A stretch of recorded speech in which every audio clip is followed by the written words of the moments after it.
Assalamualaikum warahmatullahi wabarakatuh. Alhamdulillahirabbil alamin.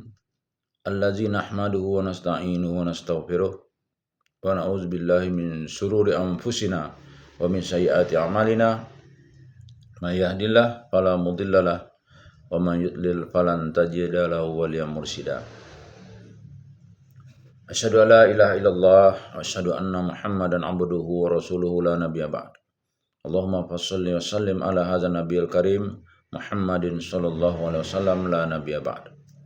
Bapak-bapak, ibu yang saya hormati serta generasi muda yang saya sayangi, baiklah kita akan melanjutkan pembacaan buku biografi Rasulullah. Sebuah studi analitis berdasarkan sumber-sumber yang otentik yang disusun oleh Dr. Mahdi Rizqullah Ahmad. Baik, kita akan lanjutkan pembacaannya. Bismillahirrahmanirrahim. Dasar-dasar pembangunan masyarakat dan negara Islam di Madinah. Pembangunan masjid. Kaum muslimin pada waktu itu melakukan sholat di tanah pekarangan milik Suhail dan Sahal, dua orang anak yatim dari Bani Najjar yang diasuh oleh As'ad bin Zurarah. Disebutkan sebelumnya unta Rasulullah SAW pernah mendekam di tanah itu dan kemudian beliau tambatkan pada sebuah pohon kurma kedua orang tadi. Syahdan ketika unta tunggangannya mendekam di tanah itu, Rasulullah SAW berkata, "Insya Allah inilah tempat singgah itu." Lalu beliau memanggil kedua pemiliknya dan menawar tanah itu dengan unta yang beliau tambatkan di tempat tersebut. Ternyata keduanya menjawab, "Wahai Rasulullah, kalau engkau berkenan kami akan menghibahkan tanah ini kepadamu." Akan tetapi Rasulullah SAW menolak pemberian tersebut. Dan akhirnya kedua anak yatim tadi bersedia menerima pembayaran Rasulullah SAW, lalu dibangunlah di atas tanah itu sebuah masjid. Riwayat Bukhari yang lain menyebutkan, ketika diperintah Allah untuk membangun masjid, Rasulullah SAW mengirim utusan untuk mengundang para pembesar Bani Najjar. Lalu ketika mereka telah datang, beliau berkata, "Wahai Bani Najjar, tentukanlah harga tanah ini untukku." Mereka menjawab, "Demi Allah, kami tidak akan melakukannya, wahai Rasulullah, sebab kami tidak akan meminta harganya kecuali hanya kepada Allah." Ibnu Hajar mengatakan, para ulama yang memperbolehkan penjualan barang yang dilakukan oleh bukan pemiliknya mempergunakan kisah ini sebagai dalil pendapat mereka. Sebab seperti terlihat tawar-menawar yang dilakukan Rasulullah SAW dalam kisah ini tidak dilakukan dengan pemiliknya, yaitu dua orang anak yatim Bani Najjar, melainkan dengan walinya, yaitu paman keduanya. Akan tetapi pendapat ini dibantah oleh pendapat yang mengatakan adanya kemungkinan kedua anak tersebut berasal dari Bani Najjar, dan dalam tawar-menawar itu keduanya disertai oleh paman keduanya yang disebut-sebut sebagai pengasuh mereka berdua sebagaimana terlihat dalam hadis tadi. Sementara itu beberapa hadis sahih juga menyebutkan bahwa di tanah yang akan didirikan masjid di atasnya tersebut terdapat kuburan orang-orang musyrik, bekas reruntuhan dan sebuah pohon kurma. Lalu Rasulullah SAW memerintahkan agar kuburan itu dibongkar, reruntuhannya diratakan dan pohon kurmanya dipotong.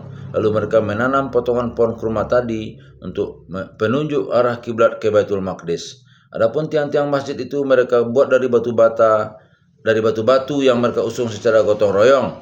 Bahkan Rasulullah SAW adalah yang memulai mengusung batu bata yang akan digunakan untuk membangun tembok masjid itu. Beliau mengusungnya seraya berkata, "Dua ini cikal bakal, tapi bukan cikal bakal Khaybar. Ya Tuhan kami, ini lebih bagus dan lebih suci."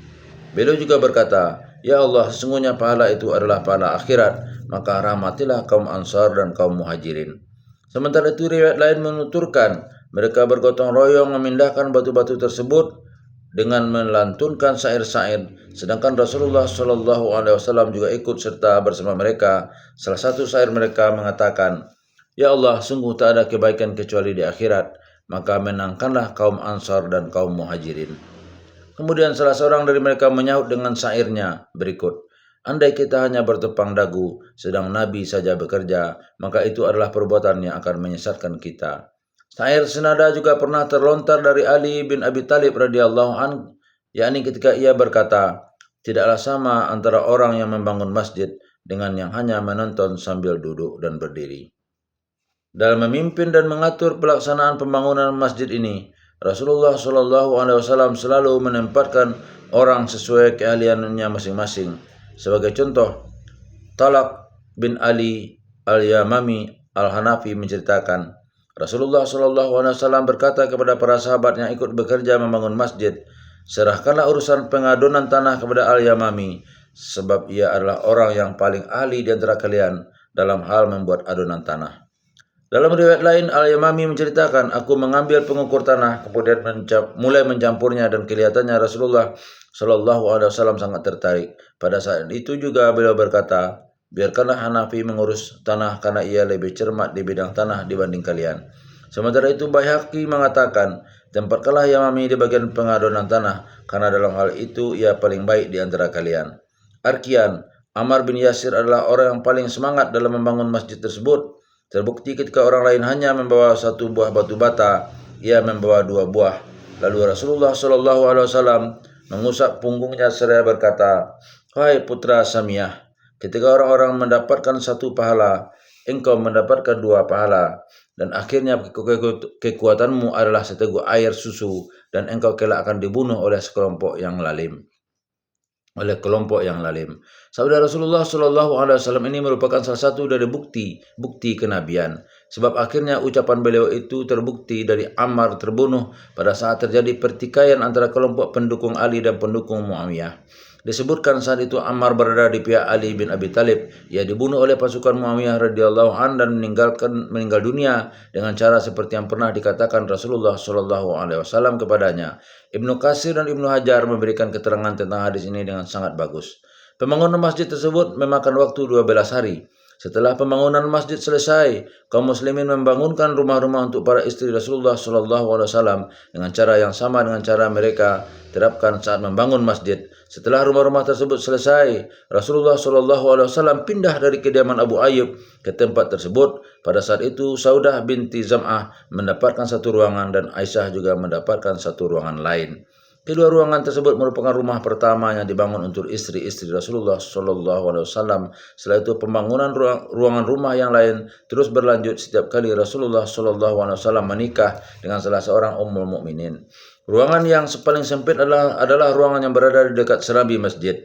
Sebagian ruangan tersebut dibangun dengan menggunakan pelepah kurma dan tanah, sedangkan di sebagian lainnya dari tatanan batu bata. Adapun atapnya terbuat dari pelepah kurma. Sementara itu ada pendapat yang mengatakan bahwa bangunan tersebut terbuat dari ijuk pohon yang diikat oleh kayu yang berasal dari pohon ar-ar atau beri jintan saru, sejenis pohon cemara. Rumah-rumah ini kemudian disatukan dengan bangunan masjid setelah istri-istri Rasulullah SAW meninggal dunia, dan itu terjadi pada zaman kepemimpinan Abdul Malik. Rasulullah SAW memerintahkan cara mengumandangkan azan sebagaimana yang kita dengar sampai saat ini. Para ulama berselisih pendapat tentang pertama kali azan dikumandangkan, namun pendapat yang paling kuat adalah yang mengatakan bahwa azan pertama kali dikumandangkan pada tahun pertama hijrah. Tepatnya setelah Abdullah bin Zaid memimpikan kalimat-kalimat yang terdapat dalam bacaan azan. Arkian, 1 malam ia bermimpi mendengar sebuah seruan, maka esok paginya ia menyampaikan perihal mimpinya itu kepada Rasulullah. Lalu beliau memerintahkan Bilal untuk mengumandangkan azan. Dan ternyata kalimat-kalimat azan yang diucapkan Bilal adalah seperti yang ia dengar dalam mimpinya. Disebutkan juga bahwa ketika mendengar azan yang dikumandangkan Bilal, Umar datang kepada Rasulullah SAW dan memberitahukan kepada beliau bahwa dirinya juga bermimpi seperti apa yang dimimpikan oleh Abdullah bin Zaid. Dari sejak dibangun hingga berakhirnya masa pemerintahan Abu Bakar, kondisi Masjid Nabi SAW masih tetap seperti semula. Sebab Abu Bakar sama sekali tidak menambah dan mengadakan perubahan apapun terhadap bangunan masjid ini. Penambahan dan pemugaran baru terjadi pada masa pemerintahan Umar. Disebutkan Umar mengganti tiang-tiang masjid dengan tiang kayu. Kemudian ia juga menutupi atap masjid agar terlindung dari hujan. Pada masa pemerintahan khalifah berikutnya, Utsman bin Affan mengganti dinding dan tiangnya dengan bebatuan berukir, sementara itu atapnya ia ganti dengan rumbai yang terbuat dari kayu jati. Namun demikian, Umar radhiyallahu an melarang pengecatan dinding masjid dengan warna merah dan kuning agar tidak menimbulkan bahan pertentangan di kelak kemudian hari. Sedangkan Anas radhiyallahu an menyatakan dirinya tidak suka dengan bermegah-megahan dalam pembangunan masjid. Selain itu, ia juga mencela orang-orang yang tidak mau memakmurkan masjid dengan sholat berjamaah di dalamnya. Sejak awal dibangun Masjid Rasulullah belum memiliki mimbar untuk tempat khutbah Rasulullah SAW, sehingga setiap kali berkhutbah bila pun hanya bersandar pada sebatang pohon yang tumbuh di tempat sholatnya. Diriwayatkan ketika Rasulullah SAW telah dibuatkan sebuah mimbar dan beliau mulai berkhutbah di atasnya, batang pohon itu merunduk layu karena sedih dan sangat merindukan untuk bisa kembali mendengar Rasulullah SAW berkhutbah di sisinya. Maka Rasulullah SAW pun menghampirinya dan mendekapnya hingga batang pohon itu terlihat tentram kembali, sebagaimana tentramnya seorang bayi yang diam. Ini semua merupakan bagian dari tanda-tanda kenabian Rasulullah SAW. Ada ungkapan yang cukup bagus dari Hasan Al-Basri setelah meriwayatkan hadis di atas dari Anas. Seraya menangis, ia berkata, "Wahai kaum muslimin, sebatang kayu saja merasakan kerinduan terhadap Rasulullah SAW, maka bukankah orang-orang yang berharap untuk bertemu dengan beliau kelak adalah harus lebih merindukannya?" Sejak awal pembangunannya, masjid tersebut difungsikan secara khusus sebagai tempat ibadah dan secara umum untuk berbagai kepentingan kaum muslimin. Misalnya, A. Untuk menampung orang-orang muhajirin yang lemah, miskin, dan bujang yang belum mendapatkan tempat tinggal khusus. Mereka yang tinggal di penampungan ini dikenal dengan sebutan Al-As-Sufah. B. Untuk menampung beberapa wanita dari berbagai penjuru wilayah Arab yang baru masuk Islam dan belum mendapatkan tempat singgah selain di masjid sesampainya di Madinah. Ini adalah sebagaimana dialami Walidah As-Sauda yang sempat membuat kemah untuk kamarnya di masjid. C. Sebagai tempat untuk mengajarkan ilmu-ilmu agama kepada kaum muslimin. D. Sebagai tempat untuk melantunkan bait-bait syair yang ditujukan untuk membela dakwah Islam dan pemimpinnya Muhammad SAW dan para sahabatnya. E. Sebagai tempat untuk menahan para tawanan perang dari kalangan kaum musyrikin. Hal ini tak lain dimaksudkan agar mereka masuk Islam setelah mendengarkan berbagai ajaran dan nasihat yang diajarkan kepada kaum muslimin, atau setelah mereka melihat sholat dan mendengarkan bacaan Al-Quran dan hadis-hadis Rasulullah SAW, sebagaimana yang terjadi dalam kisah masuk Islamnya Samamah bin Athal. F. Sebagai pusat pelayanan kesehatan, yakni sebagai tempat untuk mengobati kaum muslimin yang terluka dalam peperangan sebagaimana yang terjadi pada saat perang Khandak. G. Sebagai tempat menerima para utusan atau delegasi dari negara lain yang akan bertemu Rasulullah SAW. H. Untuk tempat pemberangkatan para tentara dan mujahid yang akan pergi ke medan perang. I. Sebagai tempat pertemuan kaum muslimin dengan pemimpin mereka. Dalam hal ini terdapat dua manfaat yang diperoleh. 1. Pemimpin dapat menjalin kedekatan dengan orang-orang yang dipimpinnya dan mengetahui kondisi lahir dan batin mereka secara lebih dekat. Sementara bagi umatnya, pertemuan dapat menjadi tempat untuk melontarkan keluh kesah dan segala persoalan yang mereka hadapi secara langsung kepada sang pemimpin.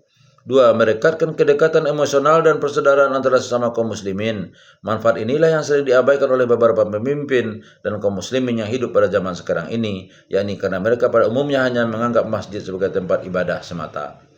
Hikmah dan pelajaran dari pembangunan Masjid Nabawi. 1. Sebagian besar ulama mempergunakan hadis yang menceritakan peristiwa jual beli tanah antara Rasulullah SAW dengan dua orang anak yatim Bani Najjar tadi sebagai dalil akan tidak sahnya pembelanjaan harta yang dilakukan oleh seorang anak yang belum mencapai usia balik atau dewasa. Terbukti dalam riwayat tadi, kedua anak itu diwakili oleh paman mereka yang saat itu mengasuh mereka. Selain hadis, para ulama memperkuatnya dengan firman Allah yang berbunyi, "Dan janganlah kamu dekati harta anak yatim kecuali dengan cara yang lebih bermanfaat hingga sampai ia dewasa, dan sempurnakanlah takaran dan timbangan dengan adil." Quran Surah Al-An'am 152. Adapun tentang hadis yang menceritakan bahwa Rasulullah SAW telah memberi tanah tersebut secara langsung dari kedua anak yatim tadi, dalam hal ini dapat dipahami bahwa hal seperti itu hanya khusus berlaku bagi Rasulullah SAW saja, yakni bahwa hal itu dilakukan Nabi dalam kapasitasnya sebagai wali dari seluruh kaum muslimin, dari yang kecil sampai yang telah dewasa, bukan dalam posisi beliau sebagai pribadi. Singkatnya, tidak ada pasal atau alasan lagi untuk menjadikan hadis ini sebagai dalil sahnya pembelanjaan harta oleh seorang anak yang belum balik, sebab ayat Al-Quran telah menegaskan makna tersebut. Ada beberapa pendapat lain dari para ulama terkait dengan hukum mentasarufan harta oleh seorang anak yang belum mencapai usia balik ini. Beberapa pendapat ini itu adalah: A. Pengalokasiannya yang benar-benar mendatangkan manfaat, seperti kerelaannya untuk menghibahkan harta itu untuk dirinya sendiri adalah diperbolehkan. B. Pengalokasiannya yang semata-mata hanya akan mendatangkan bahaya, seperti menghibahkannya kepada orang lain adalah tidak diperbolehkan. C. Pengalokasiannya yang bisa mendatangkan manfaat dan juga bahaya, seperti memperjualbelikannya, adalah harus terlebih dahulu mendapatkan izin dari wali yang mengasuh dan bertanggung jawab atas dirinya. 2. Hadis yang menceritakan perintah Rasulullah SAW untuk membongkar bekas kuburan lama yang terdapat di tempat yang akan dibangun masjid tersebut menunjukkan diperbolehkannya membongkar kuburan yang sudah lama umurnya dan kemudian menjadikannya sebagai lahan untuk membangun sebuah masjid apabila sudah bersih. G. 3. Selain itu, hadis ini juga mengisyaratkan diperbolehkannya menjual tanah bekas kuburan. Adapun hak kepemilikan tanah kuburan adalah masih pada pemiliknya selama belum diwakafkan. 4. Terlihat bahwa Rasulullah SAW tidak begitu memperhatikan tampilan luar bangunan masjidnya. Berikutnya, Umar bin Khattab juga pernah mengingatkan, lindungilah orang-orang dari hujan, tetapi kalian jangan sekali-kali mewarnai masjid ini dengan warna merah atau kuning, sebab hal itu akan menimbulkan fitnah di tengah-tengah manusia. Maka atas dasar itulah sebagian besar ulama memakruhkan kaum muslimin untuk mewarnai ataupun menghias masjid. Bahkan ada pula beberapa ulama yang mengharamkannya. 5. Para ulama berbeda pendapat tentang hukum menuliskan ayat-ayat suci Al-Quran pada arah kiblat masjid, yakni apakah hal itu termasuk menghias masjid yang dilarang itu atau bukan. Zarqasi berkata, dimakruhkan hukumnya untuk menulis ayat-ayat Al-Quran ataupun yang lainnya pada arah kiblat masjid. Malik berkata, sebagian ulama telah memperbolehkan perbuatan tersebut. Ia berpendapat bahwa hal tersebut hukumnya boleh. Pasalnya menurutnya hal itu pernah dilakukan oleh Utsman bin Affan terhadap Masjid Nabawi sebagaimana yang telah diriwayatkan dalam sebuah hadis. Apalagi tidak ada satu ulama pun yang mengingkari hadis ini. 2. Mempersaudarakan kaum Ansar dengan kaum Muhajirin. Sesampainya di Madinah, sebagian besar kaum Muhajirin sudah tidak memiliki apa-apa.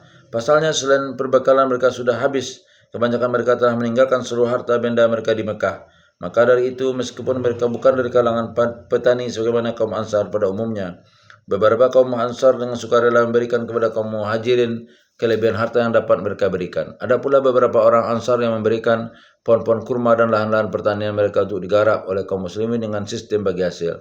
Bahkan ada juga yang tulus ikhlas memberikan harta mereka tanpa syarat. Namun kesulitan ekonomi kaum Muhajirin ini akhirnya teratasi dan tidak ada lagi yang tergantung kepada kaum Ansar sejak terjadinya penaklukan Khaybar. Rasulullah SAW sendiri telah mengembalikan kebun kurma pemberian kaum Ansar setelah Bani Quraizah dan Bani Nadir berhasil ditaklukkan. Sikap dan perbuatan kaum Ansar tersebut merupakan bukti akan kecintaan dan pengutamaan mereka terhadap kaum Muhajirin.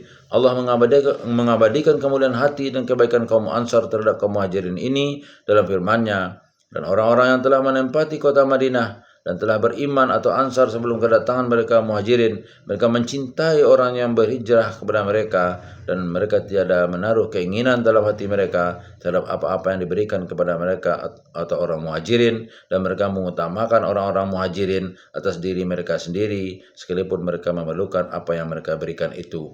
Quran Surah Al-Asr ayat 9. Ada beberapa riwayat yang menceritakan tingginya perhatian dan sikap pengutamaan kaum Ansar terhadap kaum muslimin ini. Disebutkan mereka sampai pernah berkata kepada Rasulullah SAW, apabila engkau menghendaki, ambillah rumah-rumah kami. Akan tetapi Rasulullah SAW menolak penawaran itu dengan baik dan kemudian membangun rumah-rumah untuk para sahabatnya di tanah-tanah yang telah dihibahkan oleh kaum Ansar kepada mereka dan di lahan-lahan yang tidak bertuan. Syah dan beberapa orang Ansar juga berkata kepada Rasulullah SAW, bagilah hasil pohon kurma kami dengan mereka orang-orang Muhajirin. Rasulullah SAW menjawab, jangan, kalian cukup membantu mereka dengan mengikut sertakan mereka dalam merawat pohon-pohon itu dan membagi dua hasilnya. Orang-orang Ansar pun menjawab, kami patuh dan taat. Sebuah riwayat menuturkan, sesampainya di Madinah, Rasulullah SAW berkata kepada kaum Ansar, sesungguhnya saudara-saudara kalian dari Mekah ini telah meninggalkan harta benda dan sanak keluarga mereka untuk bergabung dengan kalian di sini.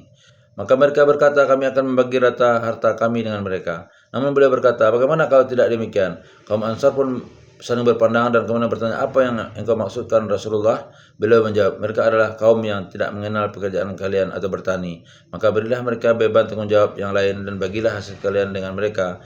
Kaum Ansar pun berkata, baiklah. Bukhari meriwayatkan, Anas radhiyallahu anhu menceritakan, Rasulullah SAW menawarkan kepada kaum Ansar untuk memberikan kepada mereka hasil 2 lembah. Maka mereka pun berkata, jangan, kecuali jika engkau juga memberikan kepada orang-orang Muhajirin bagian yang sama dengan bagian kami. Lalu Rasulullah SAW berkata, bila kalian menolak, maka bersabarlah sampai kalian bertemu denganku, karena semeninggalku kelak sifat egoisme akan menimpa kalian. Diriwayatkan pula bahwa kaum Ansar sangat senang bila bisa menjamu tamu Rasulullah Shallallahu Alaihi Wasallam.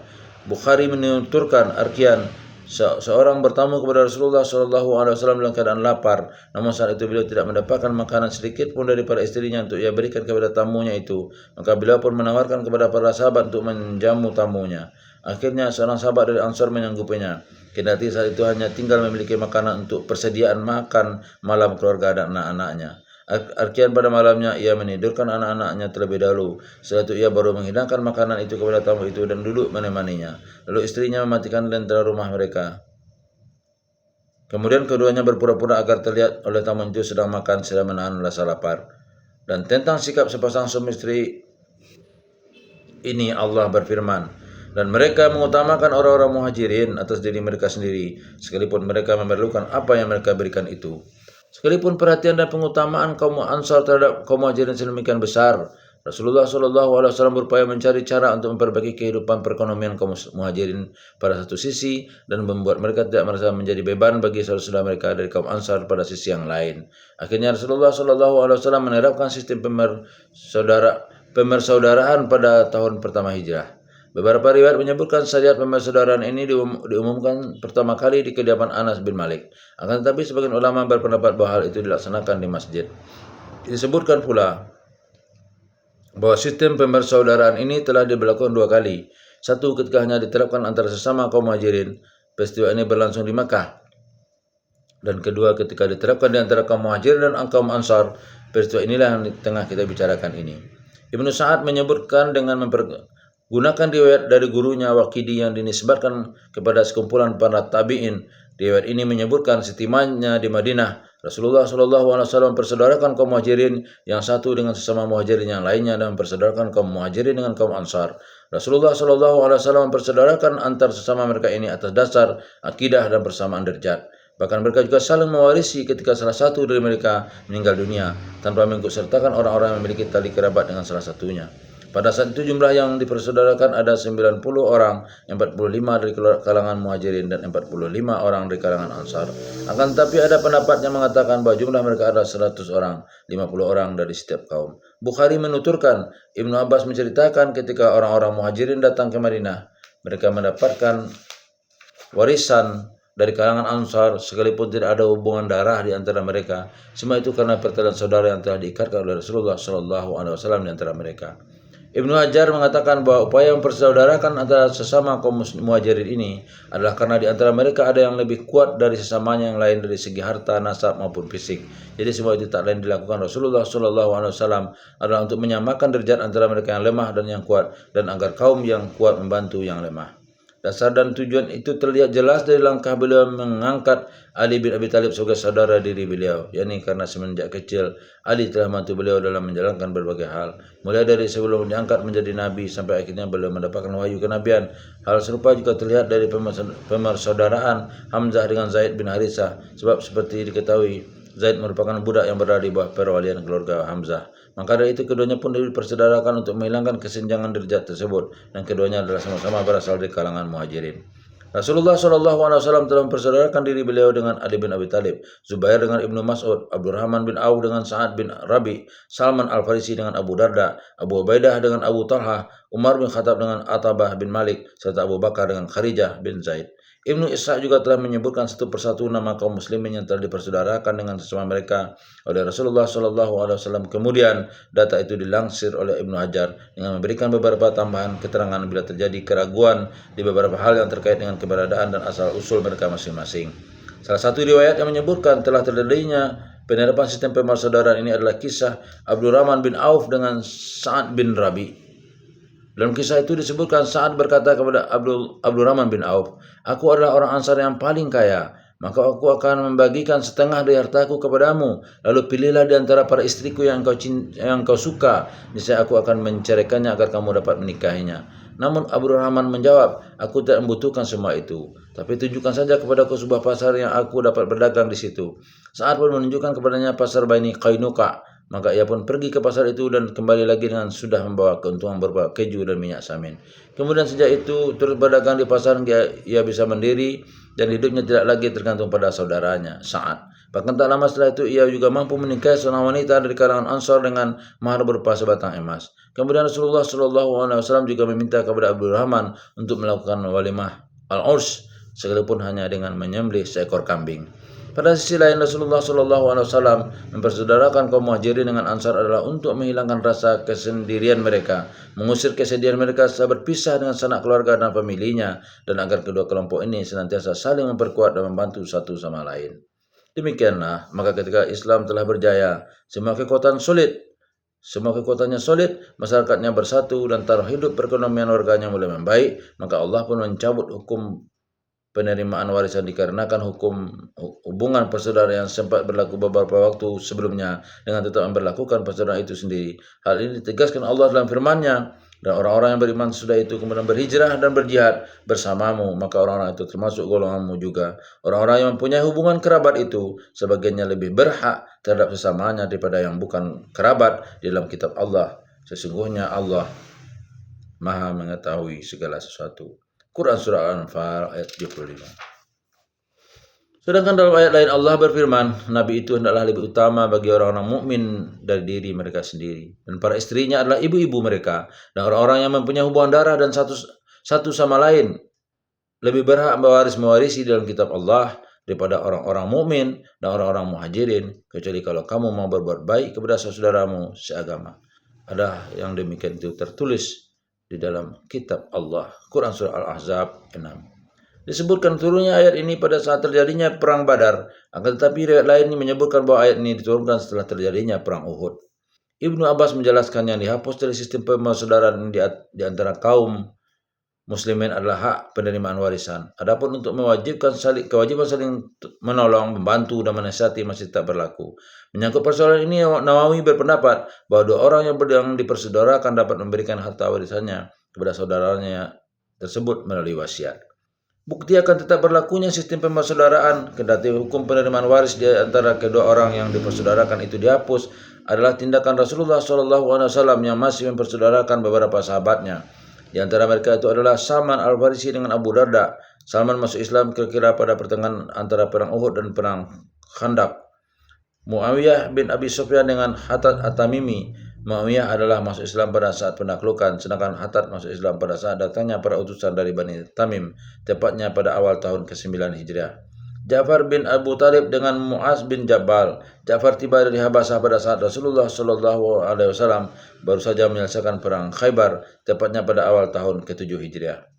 Hikmah dan penerapan sistem persaudaraan atau Al-Mu'akhad. 1. Kelompok manapun yang ingin mencapai satu tujuan yang sama harus merekatkan hubungan antara individu yang ada di dalamnya dengan menumbuhkan semangat persaudaraan atau mempersaudarakan di antara mereka. Sebab dengan begitu mereka akan berdiri sama tinggi dan duduk sama rendah dalam berbagai keadaan, susah maupun senang. Dan persaudaraan yang didasari persamaan akidah dan agama inilah yang akan menjadi dasar kekuatan kaum muslimin, muhajirin dan ansar, yakni dasar kekuatan untuk meraih tujuan-tujuan agama dalam berbagai lapangan kehidupan. Berangkat dari fakta itu Rasulullah SAW pun sangat bersemangat dalam mempersaudarakan satu muslim dengan muslim yang lain. Ini merupakan bukti akan kesungguhan beliau yang kemudian membuahkan keridhaan Allah bagi kaum muslimin untuk mengukuhkan keberadaannya di muka bumi ini dan merealisasikan seluruh ajaran Islam dalam semua segi kehidupannya. 2. Sistem persaudaraan yang pernah diberlakukan di tengah-tengah kaum muslimin. Generasi pertama ini dapat menjadi acuan bagi seluruh kaum beriman pada zaman ini untuk selalu menjalin persaudaraan di antara sama mereka.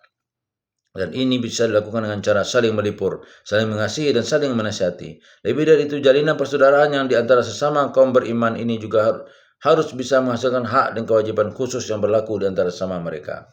3. Sikap Abdurrahman bin Auf terhadap saudara angkatnya, Sa'ad bin Rabi' tadi merupakan contoh nyata dari ketulusan hati dan kesiapan kaum muhajirin untuk melakukan apapun yang bisa mereka kerjakan sesuai dengan kemampuan mereka.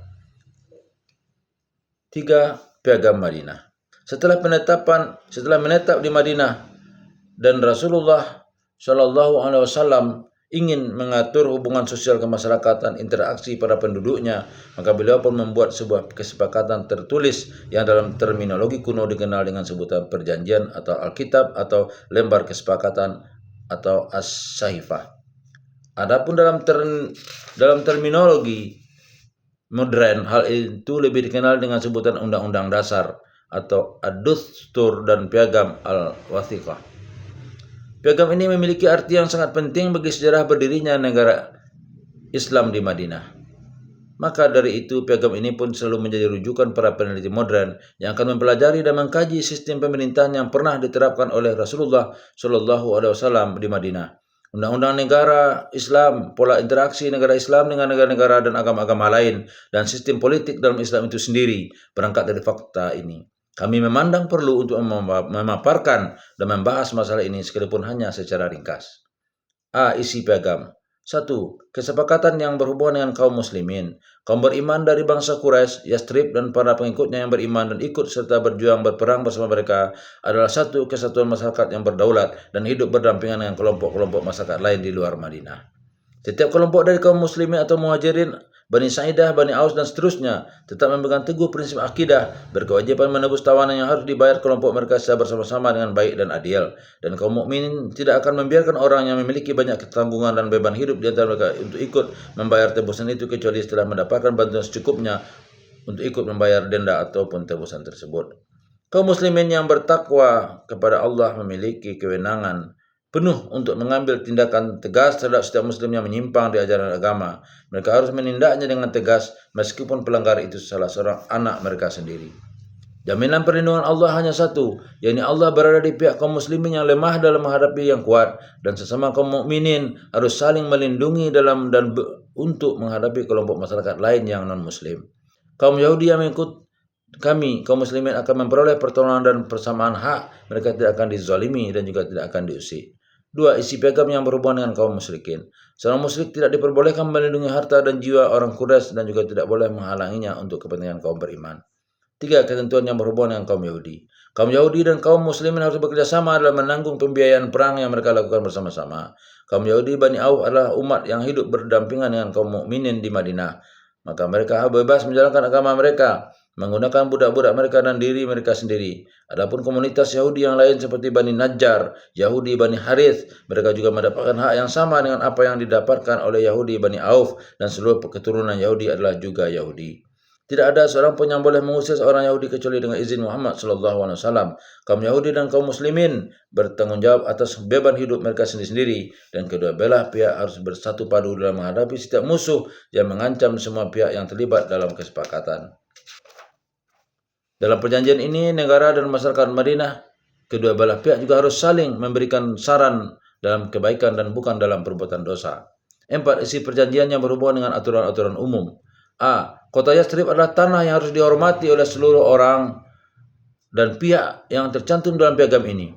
Orang asing yang berada di bawah perlindungan atau jar sama seperti si pelindungnya sendiri selama ia tidak melakukan hal-hal yang berbahaya dan tidak melakukan pengkhianatan, dan suatu penghormatan tidak akan dilindungi kecuali atas izin pemiliknya. Apabila terjadi persengketaan atau perselisihan di antara berbagai pihak yang terlibat dalam piagam ini dan dikhawatirkan akan mengganggu stabilitas bersama, maka akan diselesaikan berdasarkan ketentuan Allah dan tuntunan Muhammad sebagai utusannya. Quraisy dan siapa saja yang mendukung salah satu pihak tidak akan mendapatkan jaminan perlindungan. Semua pihak yang terlibat dalam piagam ini berkewajiban membantu melawan siapa saja yang menyerang Yastrib. Setiap orang yang menyepakati perjanjian ini akan dijamin keamanannya, baik ketika di dalam Madinah ataupun saat berada di keluar dari Madinah, kecuali mereka yang telah berbuat zalim dan berkhianat. Allah adalah pelindung bagi orang-orang yang melakukan kebajikan dan orang-orang yang bertakwa, dan Muhammad adalah Rasulullah Shallallahu Alaihi Wasallam. B. Sumber rujukan materi-materi piagam Madinah. Orang yang paling dulu meriwayatkan naskah piagam ini secara keseluruhan adalah Muhammad bin Ishaq yang wafat pada tahun 151 Hijriah. Riwayat yang dikeluarkan oleh Ahmad wafat 241 Hijriah, namun riwayat ini hanya memuat sekilas tentang salah satu materi piagam ini. Adapun kalimatnya adalah sebagai berikut. Sesungguhnya Rasulullah SAW telah menulis perjanjian sebagai wakil dari pihak kaum Muhajirin dan Ansar untuk bersama-sama membayar tebusan pada tawanan mereka dengan cara yang baik dan benar, serta hidup rukun dengan sesama kaum muslimin. Riwayat yang disampaikan oleh Ahmad bin Abi Khaisamah wafat 279 Hijriah menurut Ibnu Sayyidinas. Ahmad bin Abi Khaisamah memang meriwayatkannya seperti yang diriwayatkan oleh Ibnu Ishaq, akan tetapi dalam riwayatnya ini Ahmad menyebutkan isnadnya dengan jelas. Terlihat bahwa di dalamnya terdapat Kasir bin Abdullah, perawi yang martabatnya masih diperselisihkan oleh para ulama hadis. Sebagian menilainya dhaif dan sebagian yang lain memandangnya thiqah. Beberapa riwayat milik Abu Ubaid Al-Qasim bin Salam wafat 224 Hijriah, dua diantaranya terdapat dalam Al-Amwal. Riwayat pertama diambil dari jalur periwayatan. Jalur pertama mursal karena terhenti pada Zuhri, dan dalam isnadnya terdapat Abdullah bin Saleh, seorang perawi yang martabatnya masih diperdebatkan para ulama. Adapun kalimatnya adalah sebagai berikut. Sesungguhnya Rasulullah SAW dalam perjanjian itu menuliskan kalimat berikut. Ini adalah naskah perjanjian dari Muhammad SAW mewakili pihak kaum muslimin dan kaum mukminin dan kaum muslimin yang terdiri dari warga Quraisy dan penduduk Madinah, serta para pengikutnya yang terdiri dari mereka yang beriman dan ikut serta berjuang bersama mereka. Mereka adalah satu kesatuan umat yang berdaulat. Selain itu, Ibnu Salam juga menyebutkan hadis yang cukup panjang seperti hadis yang dikemukakan oleh Ibnu Ishaq. Adapun dari jalur periwayatan kedua, dalam isnadnya disebutkan Yahya bin Abdullah dari Lais, akan tetapi riwayat ini mursal karena isnadnya terhenti pada Zuhri. Riwayat ini menceritakan piagam perjanjian Madinah sebagaimana naskah yang didapat dari jalan periwayatan pertama tadi. Hanya saja Yahya bin Abdullah thiqah dalam meriwayatkan dari Lais. Sedangkan riwayat yang kedua adalah bersumber dari Hajat. Riwayat ini mursal karena isnadnya terhenti pada Ibnu Juraid, orang yang dikenal sering memalsukan hadis atau tadlis dan melakukan irsal, mengarang sendiri redaksi kalimat riwayatnya. Adapun naskah dari riwayat kedua ini adalah sebagai berikut. Dalam piagam perjanjian Rasulullah SAW mewakili pihak kaum mukminin dan kaum muslimin yang terdiri dari warga Quraisy dan penduduk Madinah serta para pengikutnya yang terdiri dari mereka yang beriman dan ikut serta berjuang bersama, disebutkan bahwa kaum mukminin harus membantu orang-orang miskin dalam kesulitan untuk ikut dengan cara yang baik untuk membayar denda atau tebusan dari tawanan mereka. Sementara itu riwayat ketiga merupakan hadis gharib yang diriwayatkan melalui 3 jalan periwayatan. Jalan pertama berasal dari Hafas dari Kasir bin Abdullah dari ayahnya dari kakeknya dengan isi riwayat yang sangat ringkas. Kami telah membahas masalah Kasir sebelumnya, sedangkan jalur periwayatan kedua datang dari Hamad bin Ubaid dan Jabir al-Ja'fi. Keduanya daif karena isnadnya berhenti pada Sa'bi atau Ja'far Muhammad bin Ali al-Bakir. Oleh karena itu riwayat tersebut mursal dan daif karena keberadaan Hamad dan Jabir yang daif. 5. Riwayat Hamid bin Zanjawiyah wafat 251 Hijriah. Hamid meriwayatkan hadis tersebut dalam Al-Amwal sama seperti yang diriwayatkan oleh Ibnu Ishaq. Hadis tersebut merupakan keterangan Zuhri. Di dalamnya terdapat Abdullah bin Saleh dan kami telah membicarakan tokoh perawi yang satu ini sebelumnya. Singkatnya, riwayat hadis ini daif karena Abdullah bin Saleh sendiri adalah daif dan riwayatnya ini pun mursal. 6. Riwayat Baihaqi wafat 458 Hijriah. Di dalam kitabnya As-Sunan Al-Kubra terdapat 2 riwayat. Riwayat pertama dengan menggunakan sanad yang tersambung kepada Utsman bin Muhammad. Ia berkata, hadis ini saya ambil dari keluarga Umar bin Khattab radhiyallahu an. Adapun isinya menceritakan tentang perjanjian ini disertai dengan perjanjian tentang sedekah yang ditulis oleh Umar untuk para pekerjanya. Adapun naskah perjanjian itu adalah sebagaimana berikut. Dengan menyebut nama Allah yang Maha Pengasih lagi Maha Penyayang. Ini adalah perjanjian dari Rasulullah SAW mewakili pihak kaum mukminin dan kaum muslimin yang terdiri dari warga Quraisy dan penduduk Madinah serta para pengikutnya yang terdiri dari mereka yang beriman dan ikut serta berjuang bersama mereka sampai pada kalimat, dan hendaknya orang-orang yang beriman tidak membiarkan orang-orang miskin dan kesulitan sampai memberikan cara penebusan dan pembayaran dengan cara yang baik. Di dalam isnad riwayat ini terdapat Muhammad bin Abdul Jabbar al-Taridi. Ini adalah dhaif, namun demikian di dalamnya juga terdapat Utsman bin Muhammad yang dinilai siqah. Hadis ini kemudian diriwayatkan oleh Wijadah dan Yunus bin Bakir. Sedangkan para ulama telah berbeda pendapat dalam menilai Yunus bin Bakir ini. Materi riwayat terbatas seperti apa yang disebutkan dalam riwayat Ibnu Ishaq dan yang lainnya. Riwayat ini juga menyebutkan banyak sekali materi penting yang berhubungan dengan kaum Yahudi. Adapun riwayat yang kedua adalah juga hampir sama dengan riwayat yang pertama dan para perawi hadis ini thiqat. Di luar Kasir bin Abdullah, adapun pembicaraan mengenai tokoh ini telah kita bahas sebelumnya. Riwayat 7. Riwayat bin Abi Hatim Ar-Razi dalam pembukaan kitabnya yang berjudul Al-Jah wa At-Ta'dil dengan sanadnya yang bersambung dengan Auza'i yang menceritakan bahwasanya Auza'i telah menulis sebuah surat perjanjian yang cukup panjang kepada Abdullah bin Muhammad, pemimpin kaum muslimin. Di dalamnya ia mengatakan, Zuri telah mengatakan kepadaku bahwa Di dalam perjanjian Rasulullah SAW sebagai wakil dari kaum Muhajirin dan Ansar disebutkan, kaum muslimin tidak membiarkan seorang muslim yang lemah untuk ikut membayar denda.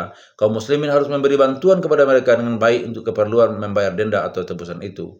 Para perawi riwayat ini thiqat selain Abbas bin Walid bin Farid karena bermartabat saduk, orang yang benar.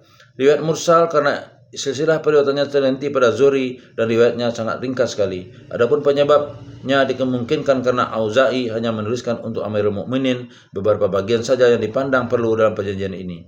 Sehingga hal ini juga mengindikasikan bahwa Auza'i sebenarnya mengetahui naskah lengkap dari perjanjian Piagam Madinah ini, apalagi ia meriwayatkan hadis tersebut dari Zuhri. Telah disebutkan sebelumnya bahwasanya Zuhri telah meriwayatkan catatan atau piagam ini seperti dengan riwayat Ibnu Ishaq. 8. Riwayat Ibnu Hazm wafat 546 Hijriah. Riwayat ini disebutkan dalam Al-Mahla dengan isnad yang tersambung kepada Ibnu Abbas. Adapun redaksinya adalah sebagai berikut. Sesungguhnya Rasulullah SAW telah menulis perjanjian sebagai wakil dari pihak kaum Muhajirin dan Ansar untuk bersama-sama membayar tebusan para tawanan mereka dengan cara yang baik dan benar serta untuk hidup berdampingan dengan umat lain. Di dalam isnad riwayat di atas terdapat Hajat bin Arta'ah dan Hakam bin Muqsim. Hajat sendiri dinilai sebagai perawi yang cacat, sedangkan Hakam adalah perawi yang daif. Setelah meriwayatkan seluruh isi piagam ini dari sumber-sumber rujukan yang telah kita sebutkan tadi dan mempelajari silsilah hadis-hadis yang diriwayatkannya, seorang pengkaji mengatakan bahwa riwayat-riwayat yang menyebutkan perjanjian atau piagam ini daif dan tidak bisa dipergunakan sebagai dalil kecuali yang kalimat dan maknanya benar-benar termaktub dalam hadis-hadis lain yang juga menerangkan tentang isi piagam ini. Sementara itu, peneliti lain setelah mempelajari sanad-sanad dari beberapa hadis yang meriwayatkan beberapa materi naskah Piagam Madinah ini menyimpulkan: 1. Sanad Ibnu Hisham dari Ibnu Ishaq adalah lemah atau dhaif karena bersumber dari tabi'in tanpa menyebutkan perantara atau mursal, tetapi layak dipertimbangkan. Salah satu dari kedua sanad Abu Ubaid adalah lemah atau dhaif karena bersumber dari tabi'in tanpa menyebutkan perantara atau mursal, tetapi layak dipertimbangkan. 3. Riwayat Ibnu Abi Kaisamah yang di dalam isnadnya terdapat Kasir bin Abdullah yang dituduh sering memasukkan hadis, namun tuduhan itu tidak benar. Hal ini dilihat dari beberapa alasan berikut. A. Bukhari telah mensikahkannya dan memandang hadis yang diriwayatkan sahih. Bahkan hadis yang diriwayatkannya tersebut juga dikeluarkan oleh Bukhari dalam kitab yang